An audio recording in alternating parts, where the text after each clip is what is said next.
Hi, everyone. Welcome to Did That Age Well? First, want to give a big shout out to Spider Moving Company, sponsor of Dude IDK Studios. Thank you so much for your support. If you're listening, go ahead and get a free quote for all your moving needs at spidermoving.com.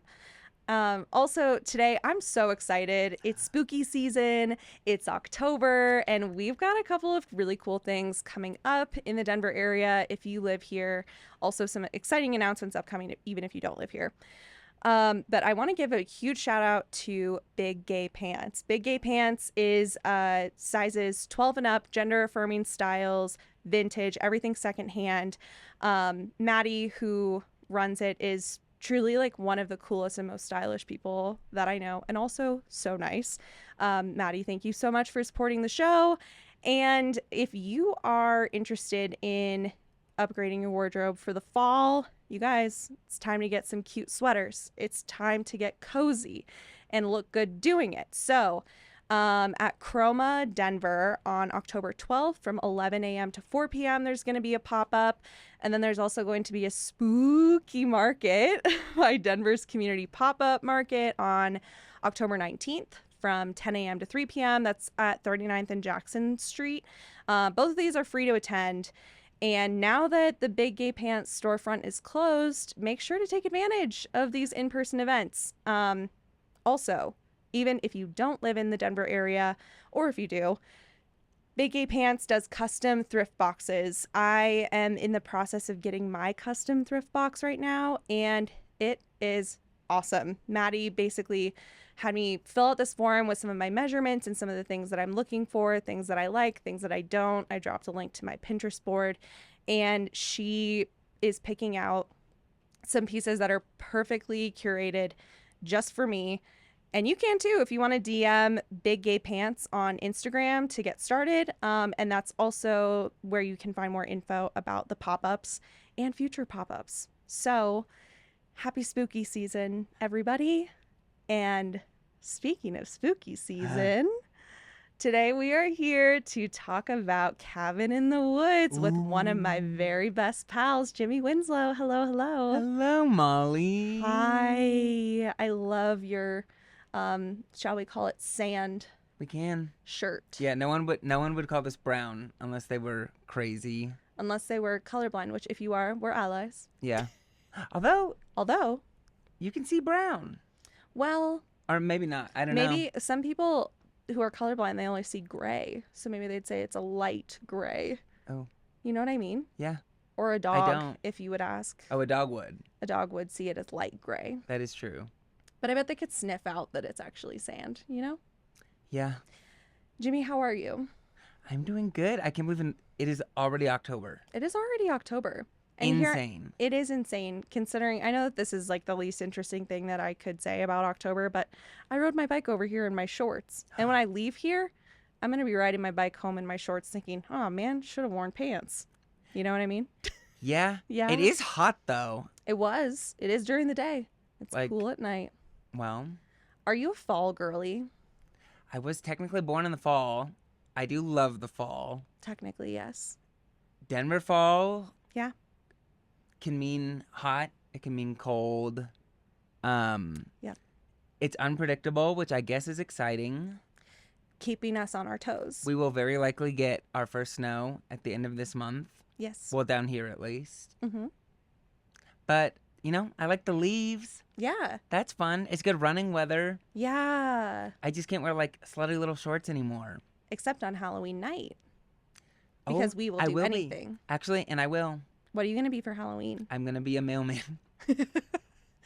A little insider information for those who do not know. Jimmy has professional experience as a mailman, will not need to get a new costume. Yes, I am. Okay.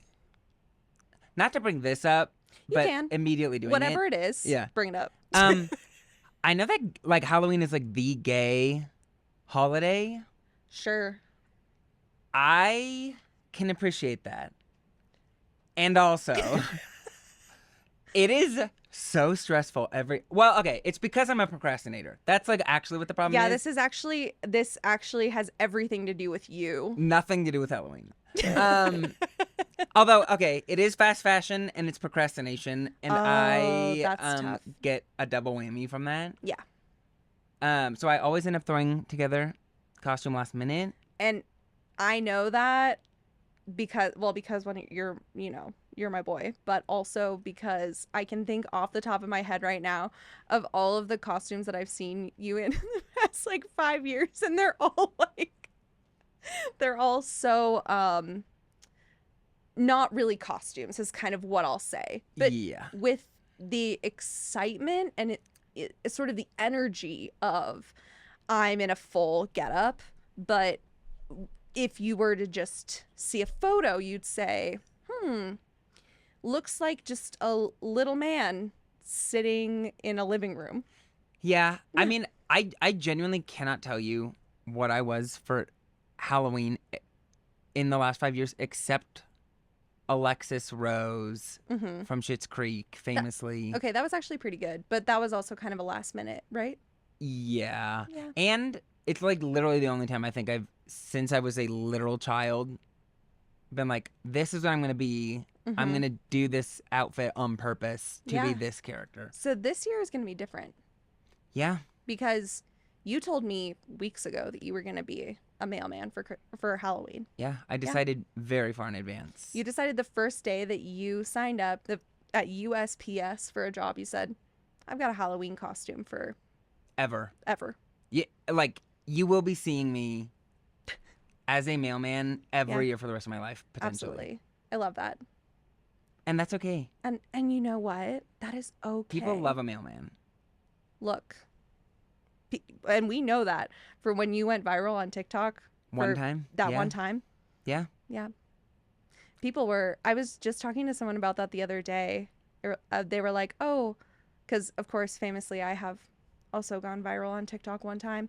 At And, least. and they were like, oh, were people creepy to you? And I was like, not really. It wasn't like when my friend Jimmy made this wholesome video about how being a mailman is great because, you don't have imposter syndrome, you don't have a lot of screen time, and they let you wear a cute little outfit, and everyone was like, fuck me, Jimmy. Yeah. It's a lot of men are creepy. Yeah, men are garbage. Like, I do think, for more than one reason, I will just say that men should maybe have a break from being on the internet. You know what? I think that we should make men kind of like take a test, like an empathy test to see if they can have social media accounts. Because some can't handle it. Mm-mm. No. No. Okay, so obviously we know that you love Halloween despite always throwing together a costume. How do you feel about horror movies? Okay, I do love horror movies. This is the part Yes. of this month that I love. I will watch almost any scary movie Yeah. just because I like the feeling. Yeah. The rush is the controlled fear. Yes. I think is a very appealing feeling. Yeah. I don't love gore. Yeah. Necessarily. Okay. The Substance was crazy. Oh yeah. That's like too far for me. The fact that you watched that on a date, I was deceased when you told me that. Yeah. Without giving even more details, that makes that even crazier. Yeah, absolutely. But yeah, I love a scary movie, especially if it's smart. And this one, oh boy. It is. It's so smart. It's so flippin' smart. I didn't realize, like, I don't know the first time I watched Cabin in the Woods. Yeah. And I went in to a rewatch. I watched it like 2 days ago, whatever. Being like, oh, I remember what happens. Like, I've got it down. Like, I didn't have strong feelings one way or another about, like, Yeah. actually, I remember being like, oh, there's like some unexpected things going on. Mm-hmm. I didn't realize there's almost a sci-fi Yes. behind the curtains situation going on. Yeah. Which is very interesting, but it also feels very like cult kind of horror. Yes. And I didn't realize this until I was like doing my homework like a good little boy. And thank you for that. Well. And that's why they call him the scholar. Scholar. Yeah. God, I was gonna like okay. Okay. The thing is, Joss Whedon, Yes. I don't know what the drama is. Okay. he's problematic or something has been canceled. I don't know what it is. Oh, really? Some may say that. Okay. People who pay attention better than me. However, the person who directed it, which I guess Drew Goddard. Yep. He did some stuff for Buffy. Yeah, he the two of them worked together on Buffy. It created it, actually. Yeah, and I feel like that element shines through. Oh my gosh, it's so Buffy. Like, Yes. it's very playful. It's very, like, yeah, we're technically doing a horror movie, but there's almost kind of like a theatrical and like a literal theater, like play kind of sense to like how everything pieces together on purpose. Yeah. Like, this is not a slasher, not really. Yeah. It kind of, I guess it's doing like a reference to everything. Yeah, it's really, I think what this movie does really well, what Cabin in the Woods does really well, is it's both an homage and a satire. Like, I think that it does a great job of giving homage to movies like, I don't know, like Evil Dead and like every zombie movie, like especially 28 Days Later, but like Hellraiser, The Mummy, It, we've got clowns. Oh, yeah. We've got that like creepy little family, the Texas Chainsaw Massacre, very Friday the 13th, very Halloween. But it also, and it's like, you know, sort of giving a nice nod to those films and sort of bringing this entertainment value by giving nod to those films, but also is very clearly a criticism of some of the more, I don't know, like torture porn type movies, the ones that are really just like creepy basement, like Saw, Hostel, the weird little family from Hills Have Eyes. That you know? I have not seen. Don't. Okay. It's noted. bad. In my opinion, Yeah. I think that movie is really bad.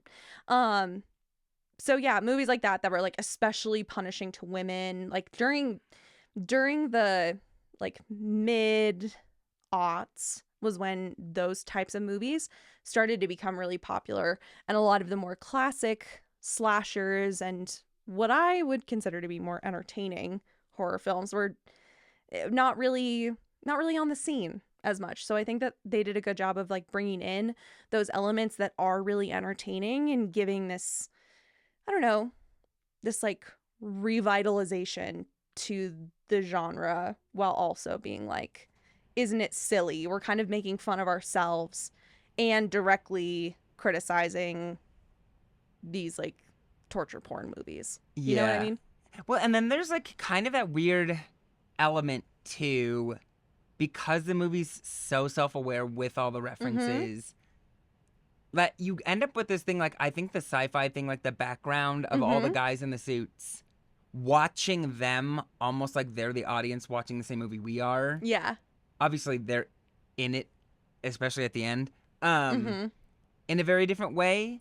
But, like, you get the idea that, like, what we're spectating is the history of horror movies. And they're getting off literally, like, even on the choices that they're going to make in real time, leading down one of the paths of those other movies. Right. It's like, in order to explain why horror movies have these tropes, they created this entire sci-fi scaffolding to be like, these tropes are so silly. It's as though there were little engineers behind a control board making people make all these stupid decisions. And that's like so freaking funny. Yeah. Yeah. It is. Okay, so I guess if we start right off at the very beginning. Let's start. The characters, it kind of gets off to a fast start. Yeah, we're moving. We've got Gary and Steve, played by Bradley Whitford, who I love. West Wing. What? West Wing. West Wing. He like has really aged well too, I would say. I would have to agree. Yeah, he's a forever hot in my mind. So they're preparing for this mission. They've got to do it every year, and they're the only ones who are still in the running to complete the mission other than Japan. And they're like, "Okay, we got to complete the mission." It's all very mysterious in the beginning. And then we go right to this college campus. This girl Dana is just in her underwear, and we don't really know why. Yeah. And okay, this is like the first moment. This movie's so much smarter than I gave it credit for. Yeah. Like right off the bat, we have like the setup, like a typical jock, whatever, all these like tropes that you end up in movie, like especially the kind of slashers where it's like innocent girl. Yep. The virgin, the athlete, the whore, the scholar, and the fool are the 5 archetypes. Right. Ooh, I wonder also.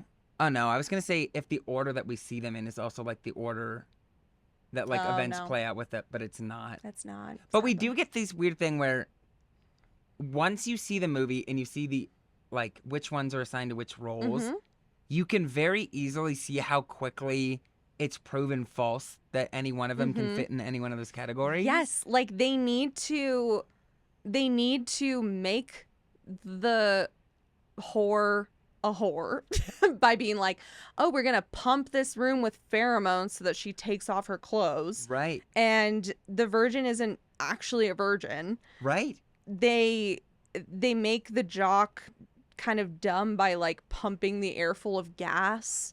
Right. Like they have to engineer all of these kids to fit into the archetypes that they set up for them, which automatically like proves them to be not fully accurate. Yeah. I thought that was so fun.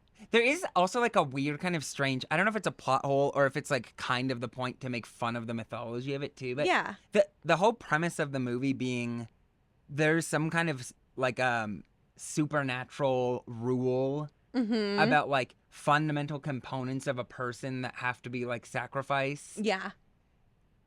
And then they like very quickly are like, except this doesn't exist. Right. So like, why are we going to all the effort to like make everything actually engineered for the subterranean gods? Right. Obviously. Yeah. It's like we're in this it's like they've created this cinematic universe that every horror movie lives within. Right.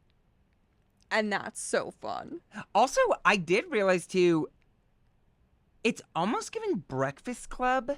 Like, it's not, I guess, exactly a 1-to-1, but you have, oh God, not that I know any of those actors' names, but like, you have the nerd in both, like nerd scholar. Yeah. You have jock in both. Yeah. You have the virgin. The virgin in both, like the Molly Ringwald. I guess Then the other 2 don't really fit, but fool, I guess, is kind of like the rule breaker like the bad guy. Yeah. And then the other girl is just kind of a freak. Yeah. Yeah. So, but it is similar in that like the setup of the movie is that there are these 5 archetypes, and then like as we go through the film, we discover that there's a lot more beneath the surface. Right.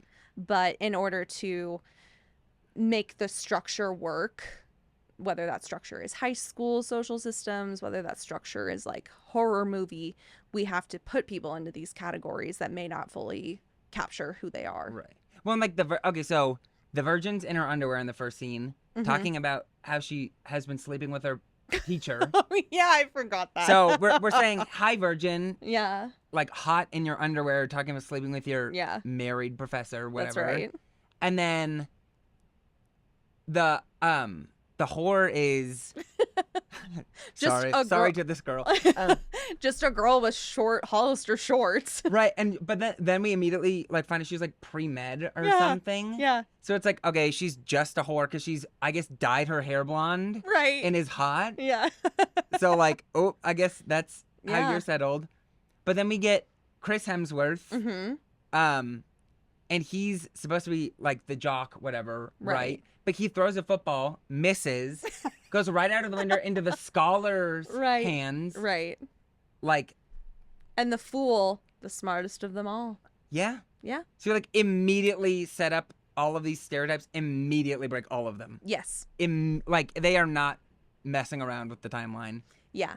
And it's fun because you don't have to see a lot of horror movies to know what a horror movie trope is. Totally. Like, you know that like they got to keep the virgin alive and they got to kill the whore first. Right. You know that they're going to have a weird remote place in the middle of nowhere that's kind of creepy, and there's going to be a creepy basement. Like, you know these things going into it, so when they start to reveal what's going to happen next, we're already sort of cheering for the next thing to happen because we know that that's what's going to happen. Yeah. And we think we've seen the script before. Yeah. And I guess in a lot of ways we have. Yeah. Until maybe the final act and everything gets like absolutely unhinged. Yeah. Yeah. But yeah, I find it very refreshing that we get to be a little bit in on the joke of how stupid it is. Yeah. So they get, oh, also wait, this, I don't know how on purpose this is. We do get the fool driving with the bong, right? Yeah. He makes sure to lock his door and leaves the window rolled down. Right. So we're getting these things where it's like, even though he's smart and he like can figure shit out later, he is very scatterbrained, obviously. Yeah. Which is like, okay, so there is a little bit of fool. There's a little bit of truth. Totally. They aren't so removed from their archetype that it's like completely unbelievable that they would be fit into that category. We can see how the engineers would be like close enough and then fudge the details. Right. Yeah. And okay, this part's unclear to me. So we get moving forward, like, so we're on our way to a cabin with a cousin that maybe does not exist. Yeah, exactly.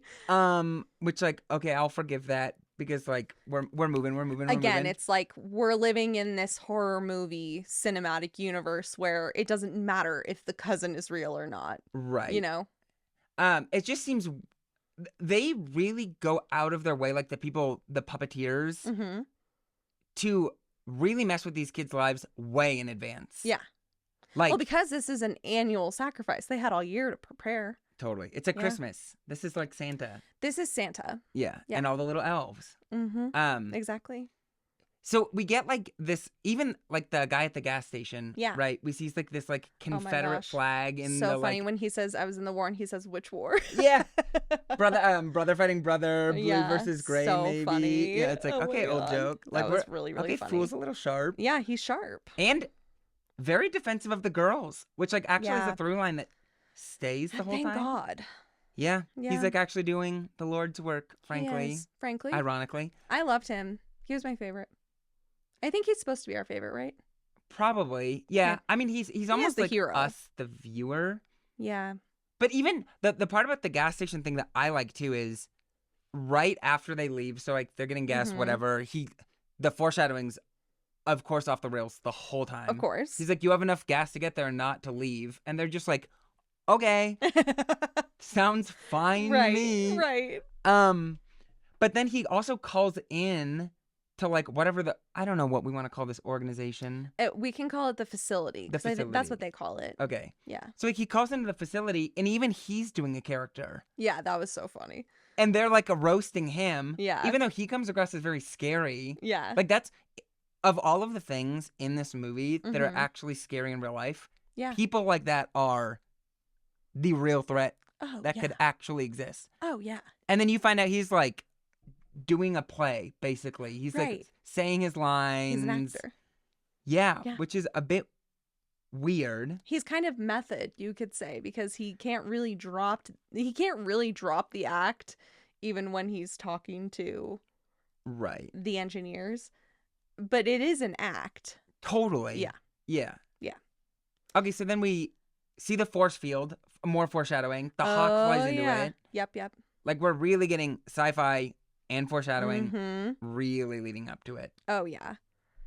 One other thing that I want to say about just the beginning of the film is that the outfits are so on point with the times. It was so the movie was actually supposed to come out in 2009, but MGM was having financial problems, so it didn't end up getting released until 2011 when Lionsgate bought it. But the outfits are so 2009 through 2011. We got the ballet flats. Yeah. We got the side bangs. We've got the low-rise capri pants, business casual blouse. We've got the tiny Hollister shorts. Like, I can't really remember well enough if some of those trends and some of the tech, like the iPod Mini or iPod Nano in the iHome, remember? Oh yeah. Like, I don't know if those things were already a little bit outdated by the time that it was actually released in 2011, but I'm pretty sure it was close enough. Anyway, Yeah. those things really, really brought me back. It does, even though they're like college students, it does just feel like generic. Mm-hmm. Everyone was doing that at the time. Right.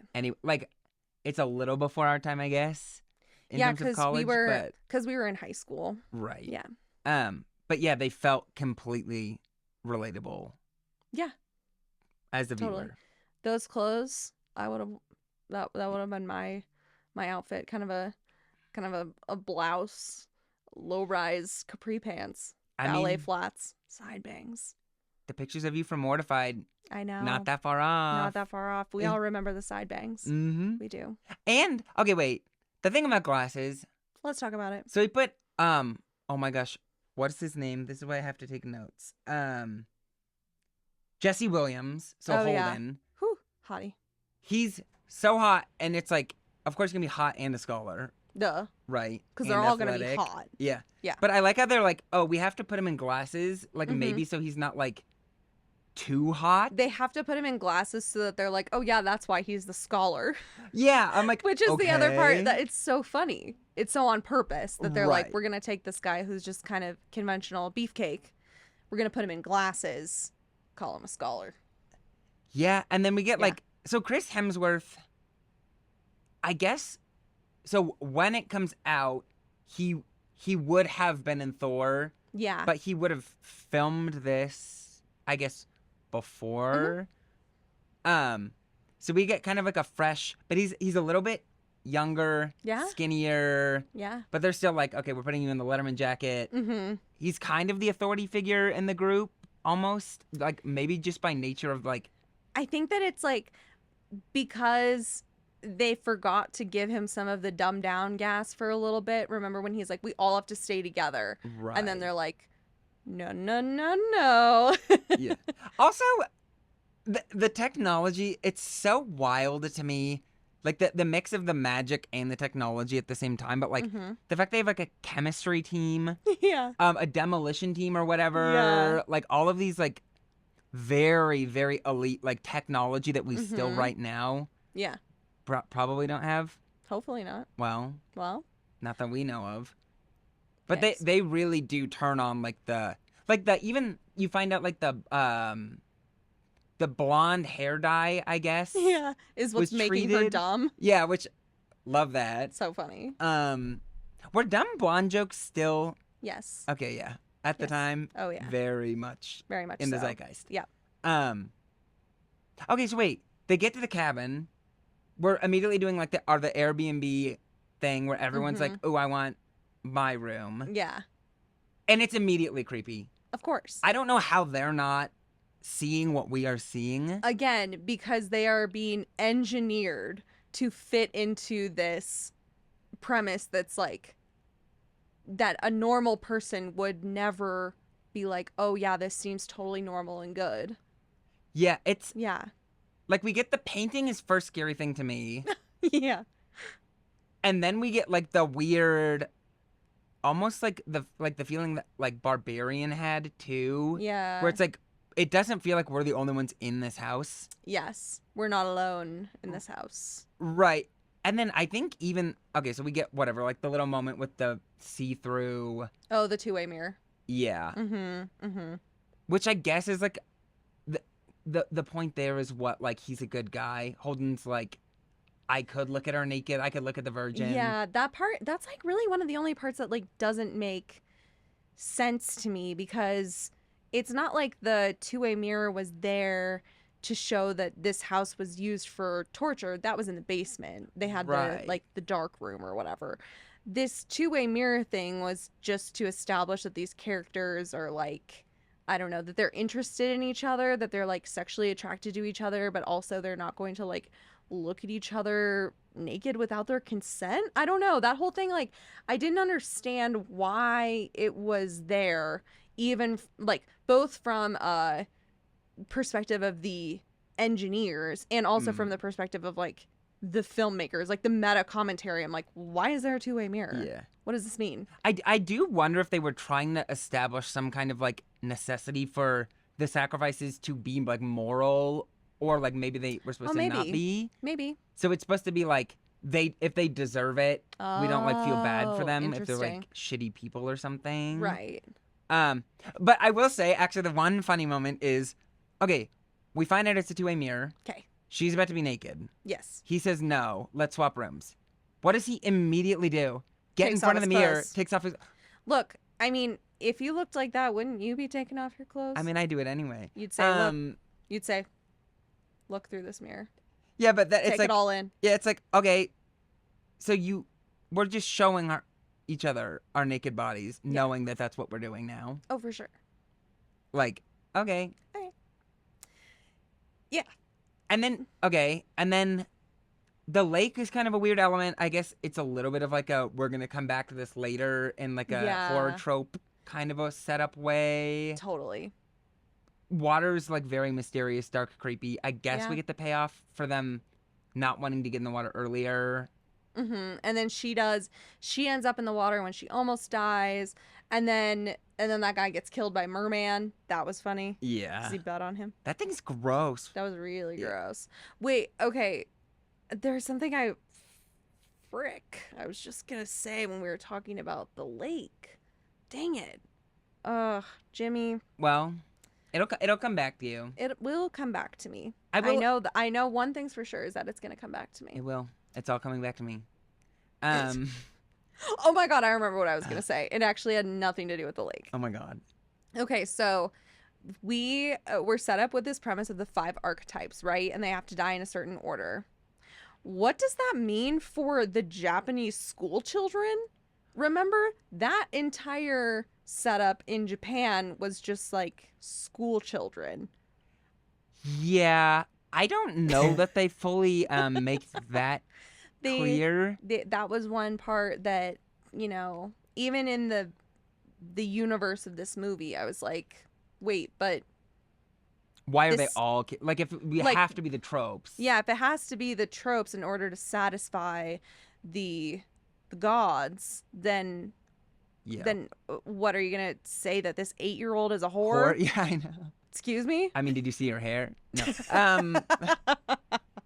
Yeah, that part's a bit weird. Maybe there's different rules Yeah. in different. different countries, different cultures. Right. Although. Well, actually that would work, because there are different horror tropes in Japanese horror than there are in American horror movies. This idea of like the virgin and the whore in slashers is so American, from my understanding. Right. I'm not a horror movie scholar.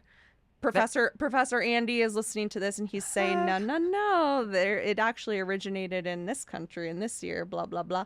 Anyway, I think from my perspective, from what I know, it's a very American trope.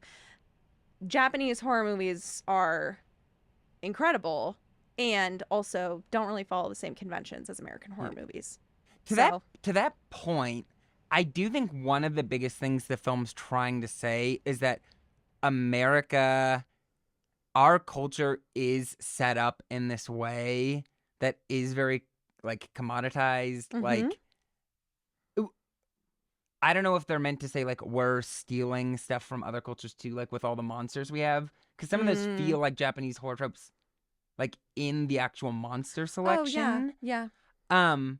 But we do get the idea, right, that like in America we're doing sports betting on people getting ritually sacrificed. Yeah. And it's like we're going back and forth with like this very weird Mhm. discomfort of like it's weird these people are like so glib about the fact that like Mhm. literal children Yeah. or whatever, I guess 18-year-olds barely. There's Yeah. children to us.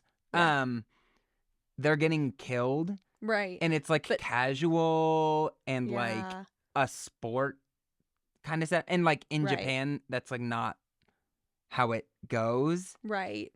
Yeah, it's interesting. It's like there is a little bit of this moral question that they pose to us of like, but what if it saved the rest of the world? Like it's like the fucking, what's it called? The trolley Oh Oh God. God.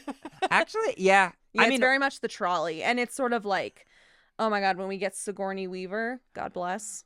Mm. icon. Moment of silence for the goodness of Sigourney Weaver. Okay. Okay. And then we did She's that. the director, and it's like, Is she really? What? Oh, no, of the no, thing. of the Duh. thing. That's Yeah, her. okay. Her character's name Right, is the right, right, right. director. She's the, she's the director, and it's sort of like, are we the directors? Are we the engineers? Are we the ones that are watching these horror films like with this, I don't know, this glib attitude of like, oh yeah, people are gonna die because it's entertaining and we have to do it. We just have to, you know? It's dark. I think that's like the darkest thing about the Yeah. movie. But also, horror movies do not, like, it's not like we're truly sacrificing these characters in order to protect the rest of the world, you know? Not in reality. Right. But are we treating it like that? Are we treating it like, well, this is something we have to do? We just have to kill off these kids and we have to watch and bet on it. They don't have to bet on it. That's I true. They mean, don't have to.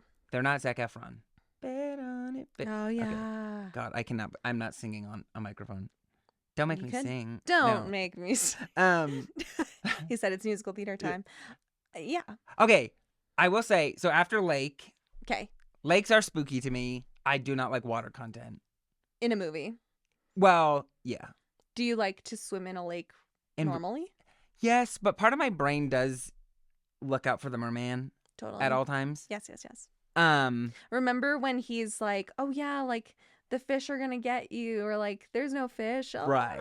yeah. well, and she doesn't want to get in. Yeah, she She's don't like, wanna yeah, get I'm in." gonna like tan. She's like, yeah, it's dangerous enough to just tan. That's the way that I'll do Right. it. And also, I think it's cloudy, so it is like a very stupid Mhm. like. That was the hair dye Okay. talking. Yeah. Yeah. Well, but okay. Then I will say, Lake's a little spooky. They could have leaned in a little harder maybe if they wanted to with like the Yeah. music or whatever. Totally. I think it starts getting spooky. Obviously, the Truth or Dare. It's nighttime. It's nighttime when they start playing Truth or Dare, and that's when it gets creepy. Wait, can I ask you, Yes. what do you say when posed with the question of Truth or Dare? Do you choose Truth or do you choose Dare? It so depends who I'm with. Oh my God. Okay. Men will make you do crazy things Oh if my you God. choose Dare. Yeah. Don't you dare choose Dare Yeah. in the company of men. It's more fun to do the game that way. Right. When you play Truth or Dare and everyone's picking Truth, it becomes like a weird therapy. Yeah. Or not therapy, but it's like, It's like a weird, like, what's the ugh. worst thing you've ever done? Where's the Yeah. weirdest place you ever did it? Yeah. It's like, okay. Yeah. It's like, okay, now we're just like sharing random Yeah. stories, Now we're just, I guess. yeah. Okay. And now you're getting attention. Good for you. It's two separate games and they're like smashed Wow. together. That's a big thing to say. And honestly, you just blew my mind. Truth or Dare is truly two different games. Wow. But you have to pose it as a question, because if you're like, let's just play Dare, then it's like, okay, well, I dare you to do this. Like, there's no anticipation of like, what's she gonna choose? Well, and I guess that's why Chris Hemsworth almost actually makes this exact same point. Mm-hmm. Because he's like, okay, so first of all, wolf makeout, first scary moment to me, because Yeah. you think it's gonna do something, Yeah. like Yeah. on the wall. You think it's gonna go, Yeah. Well, and the eyes, it feels like the eyes are about to move at any moment. oh yeah. Um, That's taxidermy, babe. That's Don't like it. That's how it would be in a freaky cabin in the woods if there was a taxidermy wolf on the wall. It would be or a moose, as as a stoner might say. Yeah. Yeah. But then yeah, we get like the Chris Hemsworth's basically saying like, oh, you're of course gonna make Truth. You're the virgin. You're the prude. You're Mhm. boring. Yeah. You are not like you can't possibly do something interesting. Right. And of course she's like, okay, fine, which is like so predictable. Of course. Like she plays like right into his hands, Right. and then the trapdoor just we're on a button now. Yeah. Now we're just Incredible. It Yeah, started. it's on. It's nighttime. Yeah. Halloween started. It's Yes. October 1st. Yes. We're going into the scary basement Yes. alone in the dark. Yeah. And then we're off to the races. Oh, yeah. And then we're picking up every single creepy thing. They got the dolls. They got the little music boxes. They got the creepy diary. And she says the Latin phrase to Never say unlock. Latin. You Never just say never say the Latin. Do they explain? So we have the thing, the fool is hearing voices. Yeah. Is there a speaker? Are we doing subliminal messaging? Actually, don't. I think that there is. I think that it's like. I think that we're meant to believe that that's what's happening. Okay. Yeah. Because he's very much like, as the viewer, you know, too. And he's seeing something we're seeing where it's like, this is a very bad idea. I've seen a horror movie before. Right. Like, we should not be reading the Latin in the scary book in the basement. Right. And of course, She doesn't. she does it. Yeah. Stupid virgin. Like, lit the black flame candle, we're a hocus pocus. Yeah. Does the thing. I will say, this part of the movie, they start making very strong choices at this point because there's so many options available to them. I do find it interesting they pick like a very hectic, cluttered basement with a billion options to die. Well, that's what makes the bet so exciting. Yeah, and I guess it's a free will thing, and they're really saying there's exactly. there's not 3 choices of which way you're gonna die. Yeah. There's a countless number. We saw all the different little elevator pods that came out. I mean, there were dozens and dozens and dozens of little monsters that they could have summoned. Yeah, I do think the scale is maybe worth rethinking if they were gonna do like a bit of a revamp. But the scale of it is what is so funny. Yeah. Because like that's when it becomes truly to me like horror comedy. Yeah. When they just unleash all of the monsters. It's like they opened the gates to the zoo. They let all of the monsters out of the cages, and it is just hilarious chaos. So I think that they needed the over the top, I don't know, nature of it. Right. But it's not over the top in the way that like Scary Movie is over the top. It's not like a dumb satire. I think that that's the difference, is that this is a smart satire that actually appreciates horror. Scary Movie is like a dumb satire. I feel like this is more Scream as the happy medium, where it's like in Scream they're also self-aware of like what the danger is at any given time. They've all like seen the movie they're in. Right. There's always that explicit meta commentary where it's like, you've seen a scary movie, right? You know? And we get that here, which I guess works. But it becomes, I do feel like this is like, we're hitting act 2 at the moment. It's like, it's all of a sudden it's, okay, now we're doing a mini section of the movie where we're in like a horror movie for real. Right. We have the zombie family coming at us with the zombie torture family. with like so a funny bear trap. Yeah. And a saw and a knife. It's almost like Addams Family kind of a thing. It's very like it is actually very Hills Have Eyes. Okay. Like in Hills Have Eyes, it's like this like literally like a creepy zombie torture family. Like they're a little family of monsters that are just creepy. That's it. Yeah.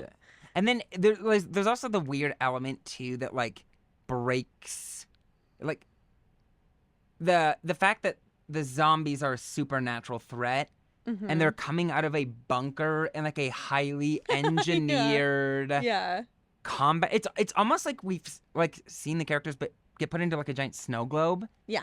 Like literally with, I guess, the force field. Yeah. Snow globe is a great way to describe this movie. And then they get to watch. Yeah. They have absolute control over every square inch of the entire setting. Yeah.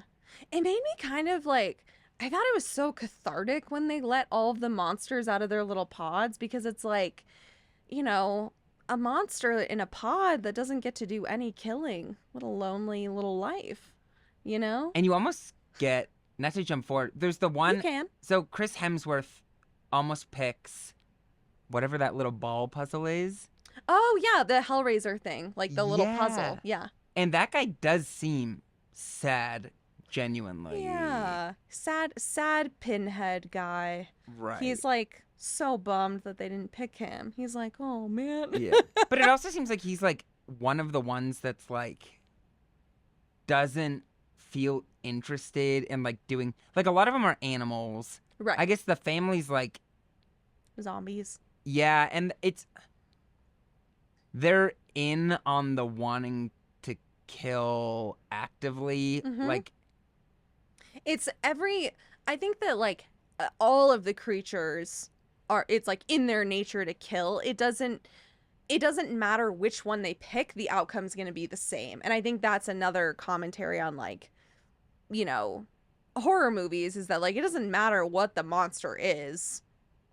The end result is going to be the same, that like the whore's going to die first and the virgin's going to right. either live or die, but will be the last one. Yeah. You know?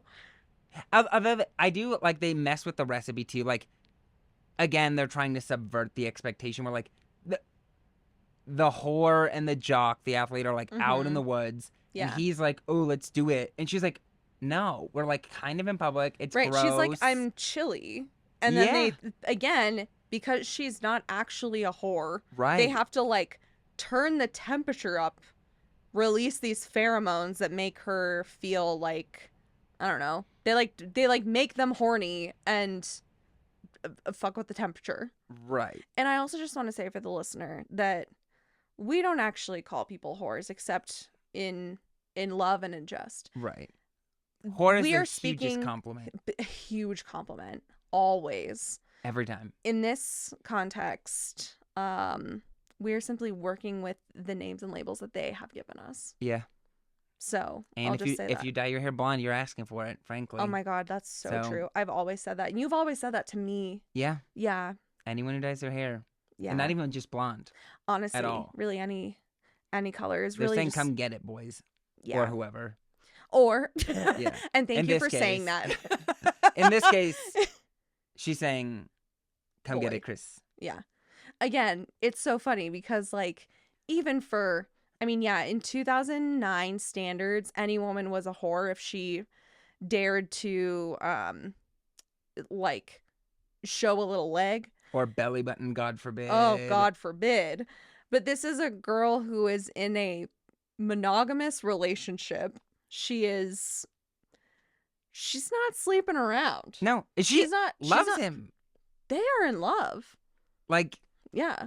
they're good people, Yeah. honestly, as far as I can tell. Yeah. Like, even for the scale of like what is a whore in 2009, like she doesn't fit it. no. Yeah. Like, we're literally given zero evidence to believe Yeah. that that's anything except she's hot. Yeah.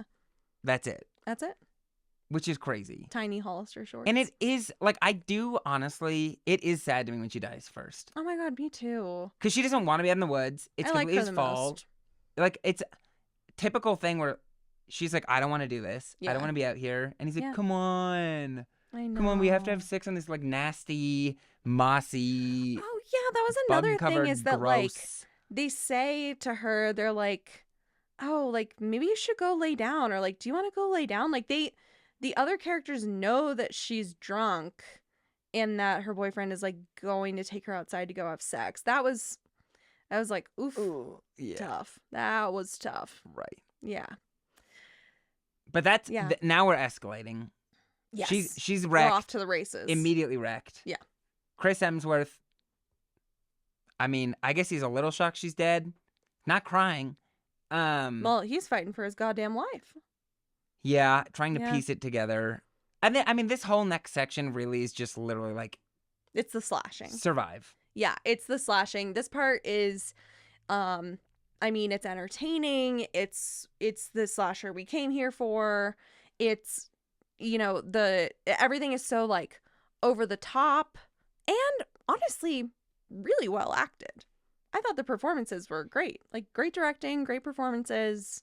Yeah. I was like, "Oh yeah, we're in a slasher now." Yeah, they really turn it on Yeah. And then you do get the weird thing, the fool, he becomes aware that he's in a movie in a way that the others don't. Or I guess, what does he say? He's like, I'm on reality TV. Yeah. Like, That was so funny. He's like, my mom's going to think I'm such a burnout because he finds the camera. right. But he already knew, he already had a suspicion that things were not as they seem. Right. That there were puppeteers. Does he think, like, okay, when he's seeing zombie coming at him with a knife, are we meant to think he's like, oh, that's not a real knife? Like, this isn't a real zombie? No, I think he knows that it's real. He knows that there is real harm. Okay. But he also is like, we don't have free will. Things are being orchestrated. Right. Yeah. And then he goes, okay, so this is when the movie starts getting very smart. I think we've said that like 3 times. Probably. Ugh. We are meant to believe, and like the facility believes he's dead. They pull their little switch to like, they do their Hunger Games canon for his death, whatever. Absolutely. And he's not. Oh yeah. Huge twist later. Like, he's dragged off into the woods. I don't know how he's not dead. Truly. Frankly. Yeah. Especially while very high. Yeah. Like, but they said that the stuff that he was smoking was actually making him smarter. They're like, oh no, it's actually making him more aware of what's going on. I kind of like that. Yeah. Also, huge oversight. They can literally like manage to drug people with their hair coloring. Yeah. At their whatever stylist or like the salon. But somehow they like can't control the weed he has. Yeah, I don't it's like, know. Okay. Yeah. Doesn't sound like a fool to me. Sounds like they're the fools, frankly. And you said it. You they tell 'em. Okay, so order goes, or we're meant to believe, whore, fool. No, whore. And then we think he yeah. dies. Yeah. The other 3 try and escape. Yeah. Chris Hemsworth has his little hero moment, which we know, obviously, is not going to work. Yeah. Okay, and then this confused me. Okay. They drive back, and then Holden gets stabbed in the neck by the zombie in the truck. That was just hanging there the whole time they were like trying to do the force field moment. Maybe. He's just waiting. Yeah, probably because it's like more exciting to the gods that they like space it out a little. Right. You know? I don't know. Yeah. I mean, the gods want to be entertained. That's what the whole thing's for. I guess so. It's like their sleepy time tea. It's their sleepy time tea. Yeah. Their annual sleepy time tea. Right. Yes. So those deaths all happen quite It's quite quick. quickly, It's quite for quick. us at least. Yes. She is dying. They're starting to celebrate. Yeah. Because they're like, it doesn't matter if she lives or dies. Right, which is also She weird. just must suffer. Yeah. But that's the trope. It's like the virgin might live, she might die, but she will suffer. Right. Everyone she loves is going to get killed. Yes. She will be left alone. She will never be the same. Right. And then we get, big surprise, the fool's the hero. He's also somehow genius enough to find the entrance, the bunker Yeah. that the zombies came out of. Yeah. He's also now an electrician or something. Right. He figures out how to work the elevator. It seemed like maybe it wasn't that hard. I mean, would it be hard for me? Yes. Well, Would it be hard for someone who maybe has seen a breaker box before and done something with it? Maybe not. I was going to say, one huge con of this movie is that there's 0 gay content. Not one queer thing happens literally the No. whole time. However, Except for Sigourney Weaver's, suit. that's true. I think that was a Huge. little... honestly, that was huge. I mean, That was huge for the LGBT Power suit. audience. yeah. Yeah. And if we want to read into it, Yeah. figuring out the elevator just by randomly hitting wires, gays in STEM. That's so true. And you know what? There's an argument to be made that all of those monsters were actually living in the closet and they Girl, came out. damn. It's coming out day. National Coming Out Day is actually what that day was.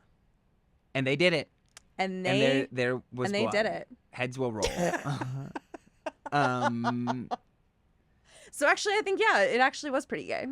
Sure. But there was not enough kissy, kissy, smoochy, smoochy. Right. Yeah. We see one shirtless guy. I'm so sorry.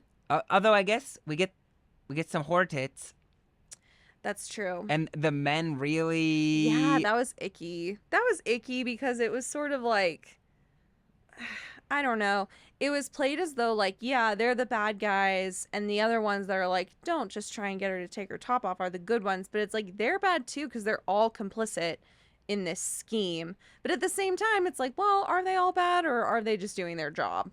Yeah, Because they have to please the gods when to save humanity. we get the one security guard, which I guess is meant to like kind of Right. answer that question, Yeah. because he's the only one there that's like, this is my job. I don't take pleasure in this.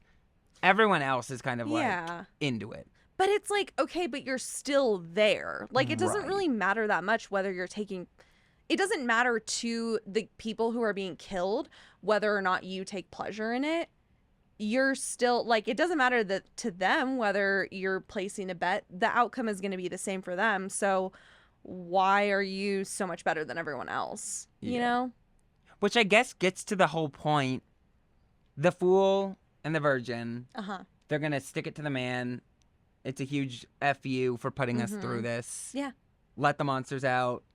Yeah. Chaos. Bedlam. Chaos. Insane. Yeah. I love it. They chose so many monsters Yes. of every flavor. And we Amazing. intimately see them Yes. all doing wild stuff. It was like, wow, this is the homage to horror movies. This is where everyone says, oh, there's that from that movie, there's that from that movie, there's that from that movie. Right. It's fun. And then we get the question ultimately, right, which is, A, do we believe the facility that this, like, what they're actually saying is going to happen is Yeah. real? Why? Okay. Why were they so quick to believe Sigourney Weaver's character when she's like, yeah, this is why this is all happening, so you're gonna have to die in order to save humanity? Wouldn't it behoove you to say, am I sure about this? Why would they Right. believe this lady? Anyway, I'm sorry I interrupted you. You're gonna say No. another thing. No, that's like exactly, Oh. it's the, they have to make a decision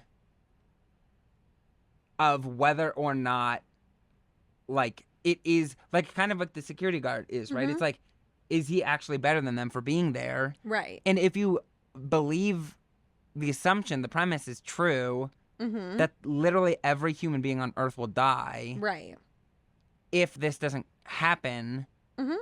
then you can say, like, he's not happy about it, but he's trying to, like, keep the world from ending. Right. But then that, to your point, begs the question, if you have to accept that anyway, why not just lean in and say, like, Mm-hmm. I'm going to sit here and be depressed Yeah. and, like, really miserable about the fact that we're, like, killing people. Mm-hmm. If you have to do it every year, like, Mm-hmm. I think I understand how a human would be like, I can't emotionally handle Mhm. being sad about the reality of this the whole time Right. and flipping the switch. Oh yeah. Although you get to the point too with, like, seeing the success of all the other ones. Mm-hmm. The other option is, like, what if America's not the one that fails? Yeah. Right? Like, it's this weird thing to be like, oh, it's always our responsibility to be the one that, like, actually does the messed up, wild stuff. Well, they did say that Sweden had a perfect record, Right. right? Yeah. Was it Sweden that had some other Probably. country that they said had a perfect record. Yeah. But it kind of begs the question. They're, like, operating under the assumption every other country has their shit together enough Mm-hmm. that they Well- won't be, like, I don't know. Well, in the universe of this movie, there's a reason why some countries have better horror movies than others. Remember that? It's like that's why Japan and the US were like the last two to be in the running, because Japan and the US have they make good horror movies. I see. So it's not so much about like it's not a direct commentary on like the morality of this entire culture. It's more like that country's ability to make a good horror movie. Right. Yeah. Which, like, yeah, I guess we're seeing that But part. it might also be what you're saying, like, indirectly, I think. Yeah. Yeah. Well, and you kind of get to the point, too, right? Where at the end, God, what is, Dana, I guess? Dana, I guess. I'm like, I That's guess the I can perfect learn way their to names. describe her. She's Dana, I guess. Yeah, Dana and Marty are there, and Dana's Yeah. like actually gonna maybe shoot him Oh, yeah. because she's like, well, it's the world or you, Yeah. and you can tell she's sad about it, and it's like Mm-hmm. she's attached to him because he's actually like friends with her, and Yeah. like has like literally saved her, He's, like, literally a good person. right? And the way he sees it, right, is like it's Mhm. not worth me being a bad person just to save the world. He said, you know what? Burn it all. He said humanity was probably doomed for this anyway. You know, it's like, this is how it was meant to be. Right. And I think that that's like, it's such a satisfying ending. It's like, it's the end of the world. Literally, everyone dies. And it's such a satisfying ending. Yeah. Yeah. I mean, because what do you do in that situation? What else are you going to do? Like, I'm not killing my friend that I went on No. the camping trip with. I'm going to smoke a joint in my bloody shirt with my pal and say sayonara. That's what they do. Yeah. Also, You know? even if she kills him, she's not getting out of there alive with all those monsters running loose. Well, yeah, the premise is that she would kill him and then kill herself. Oh, would she? Well, I guess, yeah, or 'cause she die has from to bleeding die. out or whatever. Yeah. Wait, if she kills him, she doesn't have to, though, right? But she probably Oh, would. yeah, but she probably would. Yeah, or like I'm assuming the werewolf bites that stop her from Yeah. killing him Yeah. are gonna do her over. Yeah. But how crazy if you're like, oh yeah, I believe you. I have know. to kill you to stop the world, and then it's like, if the premise is false and you didn't actually have to do it, Right. If Sigourney Weaver was lying. right? Then you have to live with that. So I think it's like Yeah. the safe bet of like, I'm not gonna kill my friend just with these, because you can't disprove the alternative, right?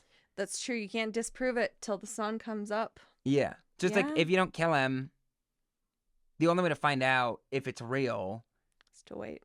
is, and then you don't get the do-over, obviously. But if she Sure. does kill him and the world doesn't end, she doesn't know if it was real or not anyway. Yeah. Because she either stopped the apocalypse Right. or she just did what they wanted and the world was Yeah. never going to end anyway. Right. Although I will say, the fact all of the supernatural stuff is Mhm. happening is maybe why they believe her, right? Because it's like all of the stuff I thought did not exist and like should be impossible. Yeah. They're like, oh, this is all true, and if that is true, then this must also be true. That makes sense. They'd go to a lot of, like, I don't know. It's a lot of work to put that whole facility together. Apparently, I don't know who collected the monsters or how. Yeah, I don't know. Very dangerous to have, like, basically it's like a bunch of nuke. Like, it might as well be like an arsenal of nukes collected. Yeah. It'd be weird to have But all of guess that. what? Some places do have arsenals of nukes, That's true. I don't know any. and neither do I. Right? No. Yeah. Like, don't target me. Hello? U.S. Don't government. target me. But yeah, it'd be a lot of work to do all that if it wasn't Right. real. So I guess that's why they're gonna be like, okay, I guess I'll take your word for it. Also, you Yeah, were an and they're Alien. exhausted. They saw They Alien. are They were a huge yeah. fan. Big fan of your work, so Right. I Why guess. would you lie? Yeah, Plus, the pantsuit really convincing. totally. Anyone in a pantsuit can tell no lies. That's actually so true. I forgot about that part. Yeah. Okay, Jimmy, do we think this movie holds up? I do. I do too. I think like it's really cool to see the direction that the horror genre has gone since this film. Like I think that there has been this really fun like revitalization of slashers. There's been this really fun crossover between sci-fi and horror. There's been like a lot of horror films with meta commentary on the horror genre itself.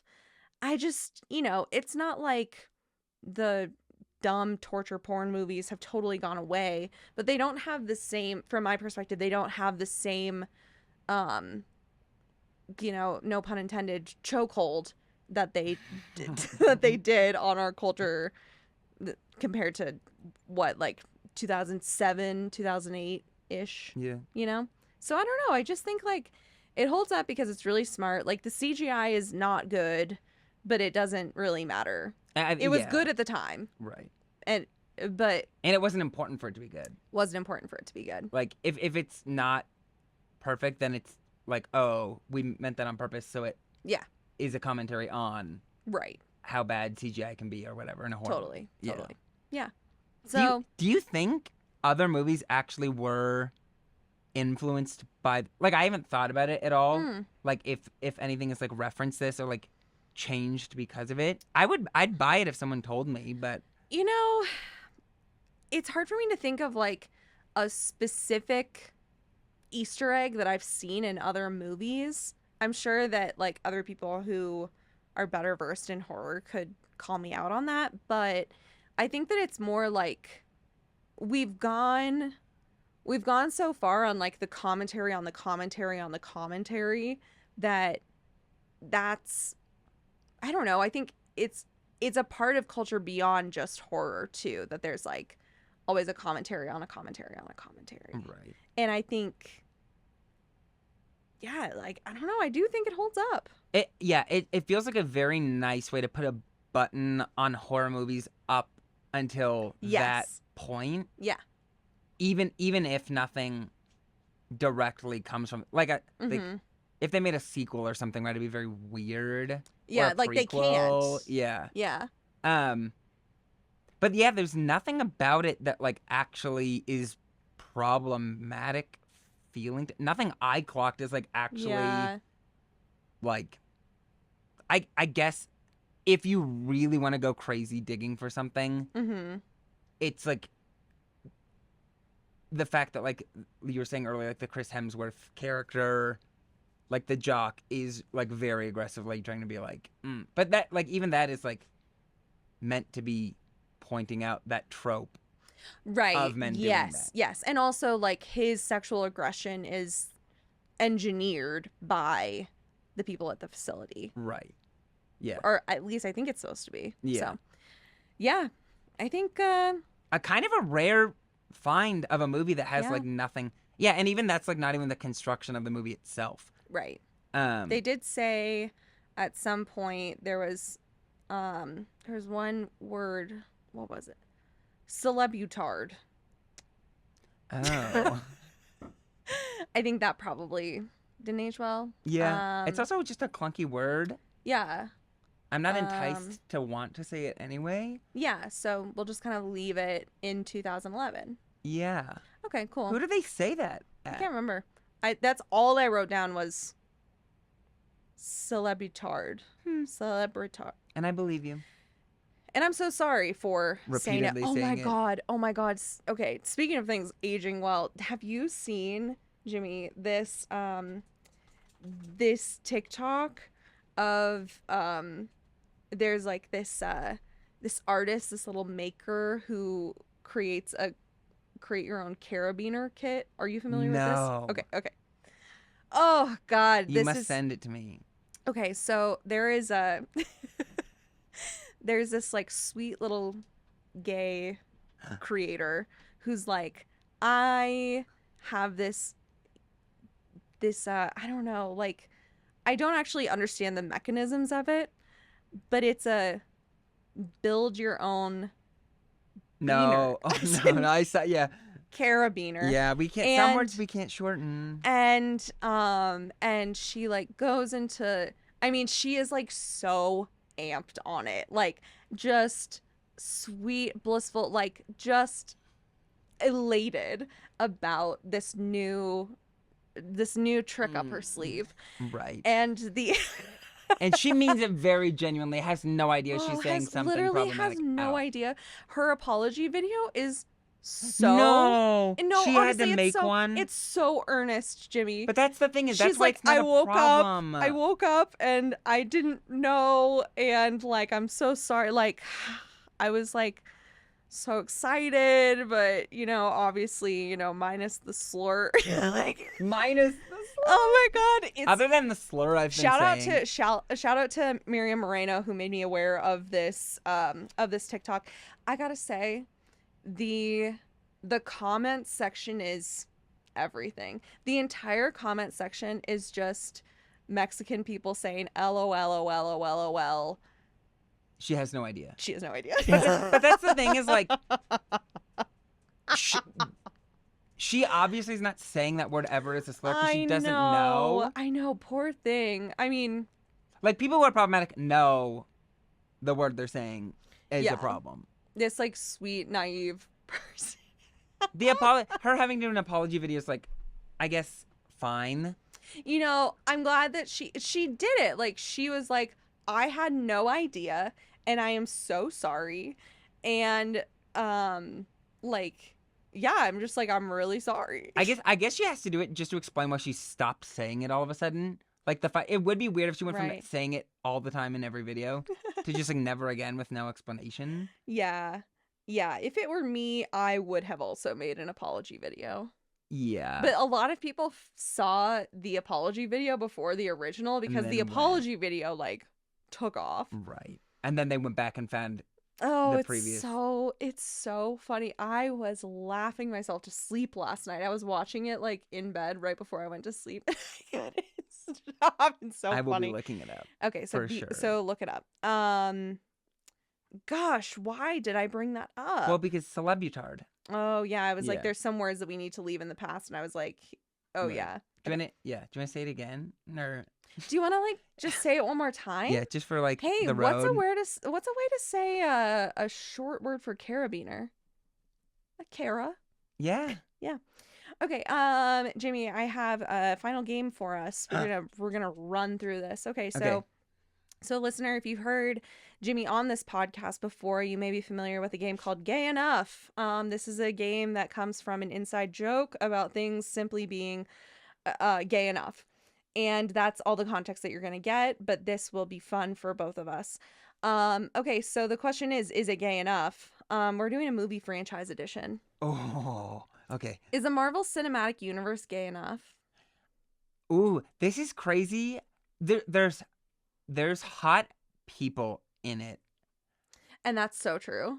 However, it is straight culture, almost the pinnacle of straight culture. It is aggressively heterosexual to me. Yeah. Yeah. Like, even if, like, a lot of queer people love comics, superheroes, etc. Right. Find a lot of joy. It is engineered so specifically to be mainstream and vanilla. Yeah. You have to say it's not gay enough. Yeah, I agree. Okay, Friday the 13th. Ooh, I mean, like I said earlier, horror kind of lends itself automatically. Yeah, a little gay. It could be gayer.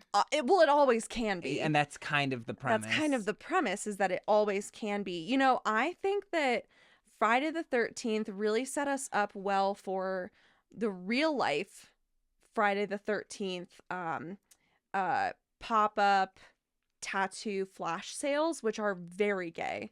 I'm talking particularly for, you know, like gay girls and non-binary right, very people. Spencer's at the mall kind of culture. No, I'm thinking like the oh, I just got a little ditty on my, I don't know, on my leg because I'm like a cool girl. Right. Yeah, gay. I mean, I'm happy to call it gay enough. Okay. But barely. Okay, finally, Jurassic Park. Is Jurassic Park gay enough? Okay. Jonathan Bailey's in it, the new one. That's so true. The little glasses. Also, you know what? I will say, to me, being on the spectrum and also being queer very much go hand in hand. Girl. Look at the material. Wait. I want to say dinosaur content is inherently very on the one hand, neurodivergent. Mm-hmm. Jonathan Bailey's a huge plus. Yeah. Oh my gosh. Please don't roast me for forgetting his name. Is it Jeff? Jeff Goldblum. Yeah. Thank God. And I knew I would remember. Also very gay and like he's like a the gay vibe. icon. Yeah. Even though he's like a straight guy, he's a gay icon. Also Laura Dern, the short shorts. Oh, she's also a gay icon. So all of those are the gay parts. mm-hmm. Again, like Marvel, made for the mainstream, straight male viewer. The Chris Pratt of it all. That part too. Yeah. I think it's gay enough for the people who know that it's gay enough. Yeah. And for everybody else, I think it's aggressively heterosexual. Totally. Also, something with the dinosaurs coming from frog eggs, and like it's like a female. I don't know. There's like some weird thing where it's like a female dinosaur. Yeah. Like mates with like. There's like a weird reproduction thing. There's frog DNA. There's frogs involved for sure. There's frog and DNA, the frogs, yeah. they're making the frogs gay. Oh, that's so true. So there we did it. We solved so it it. Absolutely. I mean, from the genetic level, it is gay enough. Also, the frogs are gay. I don't know if frogs are one of. Oh God, not me What? failing biology right now in real time. Oh my God, it's so embarrassing. There are animals that like swap what sex they are. Yeah, and I think a frog maybe is one. That is frogs. Yeah. Yeah. So. Wow. There you have it. So there you have it. Gayer than humans can be. Mm-hmm. They can be gay in every permutation they want. Oh my God, that's so true. Yeah, those frogs can be lesbians. They can be gay. That's not an exhaustive list of things. And that is not an exhaustive list. But it's some of the things on the list. Yeah. It's the L and the G. Right, and I don't know. I guess inherently that is T also. And a little B. Well, but yes. It's certainly Q plus. And emphasis on the plus. And let's not forget the IA. Yeah. Yeah. Yeah. Well,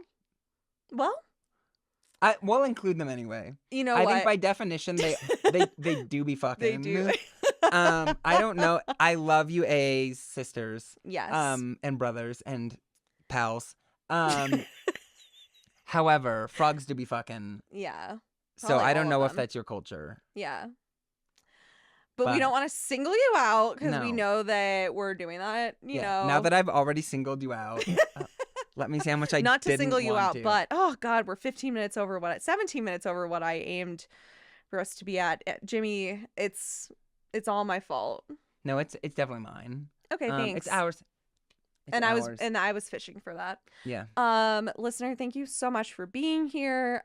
If you're listening to this and not watching it, you could be watching it on YouTube and also on Spotify. You can watch the video version. And if you're watching the video version, guess what? You could also be listening to it. We offer a little something for everybody. Please, for the love of God, write a review. I have not gotten a review in a long time, and it makes me think that you don't like me. And I just might die. Well, and we all do. Like but me? Hopefully not soon. Oh, well, okay. Die. Yeah. Yeah, so hopefully let's keep me alive and well. Yeah, write a review. Just write a review. It's easy. It's so easy. Just say, wow, two hot people on a couch. What more could you want out of a podcast? There, I wrote it. There you go. Easy. You could copy and paste that. Literally, everybody just do that. Okay, thank you. Yeah. Jimmy, thank you so much for coming on the show. Of course. This is such a pleasure being on the couch in the studio with you. I love it. I love it. It's a great studio. Yeah. Anytime. Okay. Well, bye. Bye.